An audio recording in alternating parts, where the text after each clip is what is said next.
भाई पंकज, सूरज, प्रजापति जी, रिंका भाई, नेहा भाई, स्वाति भाई, अनिल, सबके साथ जल्दी से आ जाइए मेरे प्यारे बच्चों। अरे ये ग्रीन स्क्रीन में क्यों लगा दिया बे ढक्कन? भाई एक सेकंड रुको, ये ग्रीन स्क्रीन में लगा दिया लगता है इसने। 2 मिनट का टाइम दो भाई, 2 सेकंड। हट गया ले सर। देखो यार, सबसे पहली जो जरूरत होती है मेरे बच्चे वो होती है कॉन्सेप्ट। क्योंकि आज हम पहली क्लास ले रहे हैं कॉन्सेप्चुअल। पहली चीज है कॉन्सेप्ट। दूसरी जो चीज होती है मेरे बच्चे जो सबसे जरूरी रहती है वो रहती है स्मार्ट अप्रोच। स्मार्ट ट्रिक या स्मार्ट अप्रोच, जो मर्जी कीजिए। ट्रिक सब तो मत दीजिए, ट्रिक तो बहुत हल्का है। Smart approach. और तीसरी जो चीज रहती है मेरे बच्चे वो रहती है मेरे प्यारे बच्चों कैलकुलेटिव, कैलकुलेशन। किसी भी क्वेश्चन को सोल्व करते हो तो ये 3 चीजें बहुत काम आनी है। सबसे पहला कॉन्सेप्ट, स्मार्ट अप्रोच और उसमें कैलकुलेशन करने का तरीका। तो मेरे प्यारे बच्चों लगा भाई, जल्दी लगा।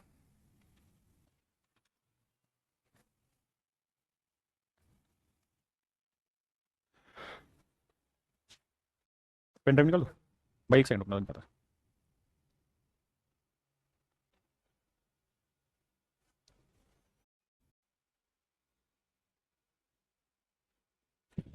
बस भाई नाराज ना हो। शंकर भाई रुक जाओ, बस एक सेकंड लगने दो क्लास। बेसिकली बैकग्राउंड दूसरा लग गया ना बोर्ड पे, उसमें मजा आएगा नहीं आपको पढ़ने में। बस हो गया, ले जाइए पेन ड्राइव ले।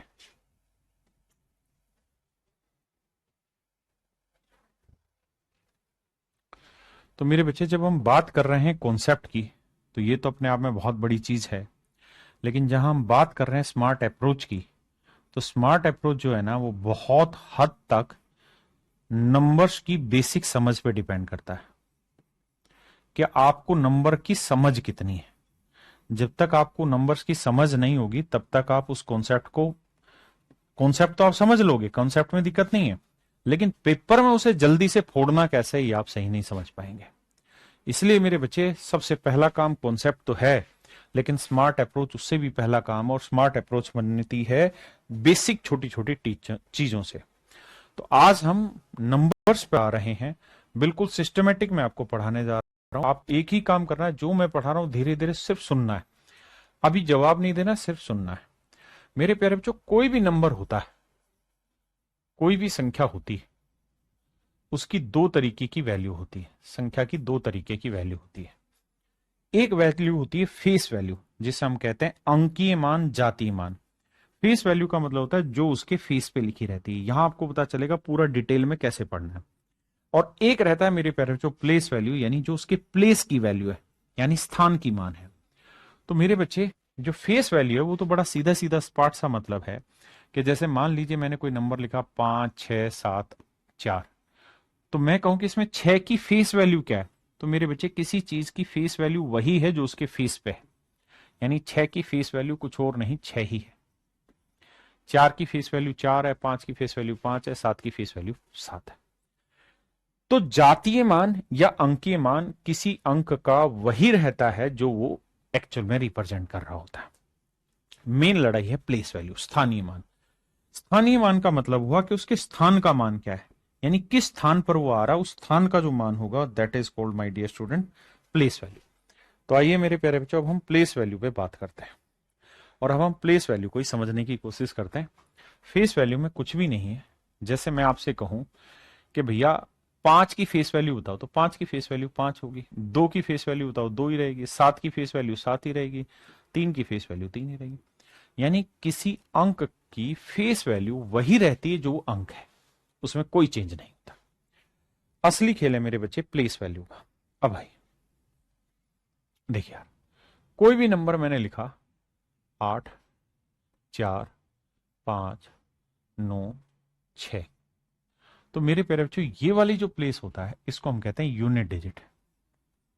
आराम से धीरे धीरे समझेंगे, कोई जल्दबाजी नहीं है। जब चीज मैं सिखा रहा हूं तो पूरा ध्यान सीखने पे लगाना है। इसे बोलते हैं इकाई का अंक। इकाई का अंक सीखने में समय लगता है और सिखाने में भी समय लगता है, इसलिए बिल्कुल पेशेंस रखना। इसे कहते हैं मेरे बच्चे दहाई का अंक, डेसिमल। डेसिमल नहीं, 10th digit, 10th digit Hindi में कहते हैं दहाई-अंक। इसे कहते हैं मेरे बच्चे इकाई, दहाई, सैकड़ा, इंग्लिश में 100th डिजिट कहते हैं,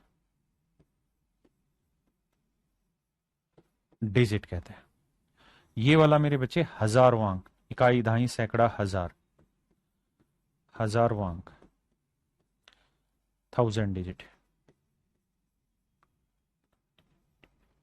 1000 डिजिट। इससे अगला मेरे बच्चे 10,000वां, लाखवां, करोड़वां, फलाना दिख रहा है, ये इस तरह से चलता रहता है। हाँ है ना मोनिका बच्चे, मैं परसेंटेज नहीं पढ़ा रहा हूं, सबसे पहला चैप्टर ही मैं नंबर सिस्टम पढ़ा रहा हूं, क्योंकि इसके बिना किसी भी चैप्टर में आपकी स्पीड नहीं बनेगी।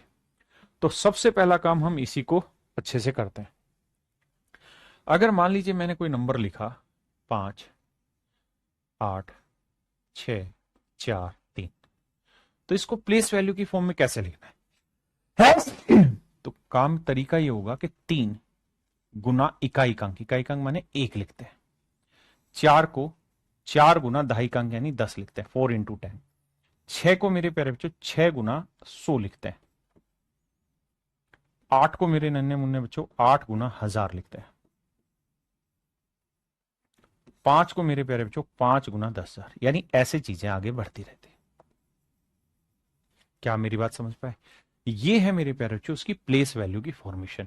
बहुत ज्यादा ध्यान कमेंट पे ना रखा जाए लिखने में, अभी सारे का सारा ध्यान एक ही चीज पे, क्या कि मतलब क्या होता है, क्या आप समझाना चाह रहे हैं। अगर मेरे बच्चों कोई सवाल है एक्स वाई जेड, और मैं आपसे जानना चाहता हूं कि भाई इसे प्लेस वैल्यू की फॉर्म में ब्रेक करिए, तो प्लेस वैल्यू की फॉर्म ये होगी कि इकाई, ये दहाई, ये सैकड़ा, यूनिट, 10th, 100, तो 100 into X plus 10 into Y plus Z, 1 into Z. मान लीजिए मैंने लिखा 58, तो 58 में ये इकाई का अंक हुआ, ये दहाई का अंक, तो यही तो लिखते हैं 5 गुना 10 जमा 8 गुना 1। देखो ना, 50 जमा 8, तभी तो 58 बना मेरे राजा, ऐसे थोड़ी बना। अगर मेरे बच्चे मैं आपको ये कह दूं कि भाई ये कोई 4 अंकों की संख्या है, इसे प्लेस वैल्यू की फॉर्म में लिखिए, तो इकाई, दहाई, सैकड़ा, हजार, यूनिट, 10th, 100, 1000, तो इसे लिखेंगे 1000 A plus 100 B plus 10 C plus T. क्या मेरे नन्हे मुन्ने प्यारे बच्चों यही तरीका है, कुछ और तरीका? सर यही तरीका। अब मैं आपसे एक और चीज जानना चाह रहा हूं, मैं आपसे जानना चाह रहा हूं कि कोई ये 2 अंकों की संख्या है, बताइए इसे प्लेस वैल्यू की फॉर्म में क्या लिखे? जल्दी से बताइए मेरे बच्चे, प्लेस वैल्यू की फॉर्म में इसे क्या लिखे? गौतम कुमार भाई आप ये मत बताओ कि मुझे क्या पढ़ाना है, आपको विश्वास रखना होगा मुझ पे, तभी मैं आपके लिए बेटर पढ़ा पाऊंगा। तो इसे लिखेंगे सर इकाई दहाई यानी 100 नहीं 10a प्लस बी, कोई दिक्कत नहीं है सर। ये मेरे बच्चे कॉन्सेप्ट था। अब मैं पहले ही बात पे चल रहा हूं, सबसे पहला कॉन्सेप्ट आपको यहां देने जा रहा हूं। मैंने आपको ये बता दिया प्लेस वैल्यू क्या होती है, मैंने आपको ये बता दिया फेस वैल्यू क्या होती है। फेस वैल्यू पे सवाल रेलवे में पूछे जाते हैं दबा के, प्लेस वैल्यू पे हर एग्जाम में सवाल पूछे जाते हैं, लेकिन पहले प्लेस वैल्यू समझा दो। और पहला कॉन्सेप्ट दे रहा हूं मेरे प्यारे बच्चों, आपके बैचेज में सारी चीजें आपको एज इट इज मिलनी है, जो भी हम आपको यहां कराने लग रहे हैं। आप बहुत अच्छी इंफॉर्मेशन के लिए काम कर सकते हैं कि मेरा व्हाट्सएप चैनल है, राकेश यादव सर के नाम से सर्च कर लीजिए, राकेश यादव सर, और उसको फॉलो कर लीजिए, क्योंकि यहां मैं अपनी पर्सनल जो जो आपकी चीजें जरूरी होती हैं मुझसे रिलेटेड, वो मैं सारी आपको प्रोवाइड कराता हूं। अब आइए पहले कॉन्सेप्ट में। अगर मेरे बच्चे मैं आपको ये कहूं कि कोई 2 अंकों की संख्या है ए बी, अगर मैं इसके अंकों का क्रम पलट दूं तो संख्या बन जाएगी बी ए।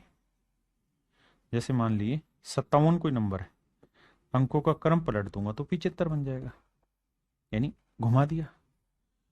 तो इन पे क्या क्या सवाल आपसे पूछे जाते हैं, क्या क्या उत्तर होता है? तो सबसे पहले बताइए इसकी प्लेस वैल्यू की फॉर्मेशन क्या होगी, तो 10a प्लस बी। इसकी फॉर्मेशन क्या होगी, 10b प्लस ए। 10 गुना दहाई अंक जमा इकाई अंक, यहां दहाई अंक ये, इकाई अंक ये। अब मेरे बच्चे आपसे दो सवाल पूछ सकता है, या तो इन दोनों को जुड़वा देगा या इन दोनों को घटवा देगा। अगर मेरे बच्चे इन दोनों को जुड़वाएगा कि भाई कोई संख्या है, अगर हमने उसके अंकों का क्रम पलट दिया और फिर उसे जोड़ना है, तो जोड़ोगे तो 10 और ए 11 आएगा, बी और 10 भी 11 भी आएगा। तो 11 मेरे प्यारे बच्चों यहां से कॉमन ले देंगे तो यह आया ए प्लस बी। हाँ जी, अब मेरी बात को आगे समझिए। आपने एक चीज यहां नोटिस की क्या, कि अगर किसी दो अंकों की संख्या के अंकों का क्रम पलट के लिखते हैं और फिर उन्हें जोड़ते हैं, तो जो परिणाम आता है वो हमेशा ही 11 गुना समथिंग होता है। और 11 गुना समथिंग क्या होता है? डिजिट का सम, डिजिट का सम उन दोनों अंकों का योग होता है। तो हम ये कह सकते हैं कि किसी संख्या और उसके अंकों का क्रम पलटने पर प्राप्त संख्या का जो जोड़ होता है वो हमेशा ही 11 से भाग होता है। और हम इस बात को ऐसे भी आगे के लिए रिजल्ट के रूप में लिख लेंगे कि A B plus B A is always be equal to 11 times of sum of digit A B. ये मेरे बच्चे एक बहुत खूबसूरत परिणाम बन गया, इसको आपने ध्यान रखना। ऐसे ही अगर मेरे बच्चे किसी संख्या और उसका अंकों का क्रम पलटने के बाद बनी संख्या का अंतर आपसे पूछा जाए, तो 10a plus B minus 10b minus A, तो 10a में से ए गया 9a, तो 10b में से बी गया 9b। 9 कॉमन ले लेंगे मेरे बच्चे, तो यहां बचा a माइनस बी। तो यहां से एक बात और नोट रखिएगा मेरे बच्चे, कि किसी दो अंकों की संख्या और उसका क्रम पलटने पर प्राप्त संख्या के बीच का अंतर हमेशा ही 9 से भाग होता है। यह भी एक बहुत बेहतरीन परिणाम है जिसको आपको याद रखना चाहिए। देखिए, सिलेक्शन जो है वो दूर की कौड़ी है। अगर आप चाहते हैं कि आपका सिलेक्शन हो, आप सबको चीजें समझ में आए, तो मेरे बच्चे आप सबके लिए मजबूरी भी है और जरूरी भी है कि हम चीजों को सिस्टमेटिक पढ़ें। कम पढ़ें, थोड़ा पढ़ें, चलेगा, लेकिन रोज पढ़ें। मैं आपसे एक छोटा एग्जांपल पूछना चाहता हूं, जानना चाहता हूं। मेरे बच्चों ये बताओ कि आप अपने दांतों की सफाई रोज करते हैं, रोज ब्रुश करते हैं, या महीने में एक बार ब्रुश करते हैं? आपका जवाब होगा सर महीने में अगर एक बार ब्रुश करें ना तो दांत ही खत्म हो जाएंगे। आप रोज अगर 30-30 सेकंड भी ब्रुश करते हैं या 1-1 मिनट भी ब्रुश करते हैं तो उसका फायदा ज्यादा है, बजाय आप महीने के आखिर में पूरा 30 मिनट एक साथ करें। मेरे बच्चे मैथ भी यही कहानी है, आपको रोज थोड़ा थोड़ा धीरे धीरे पढ़ना पड़ेगा। एक स्टेज के बाद ऐसा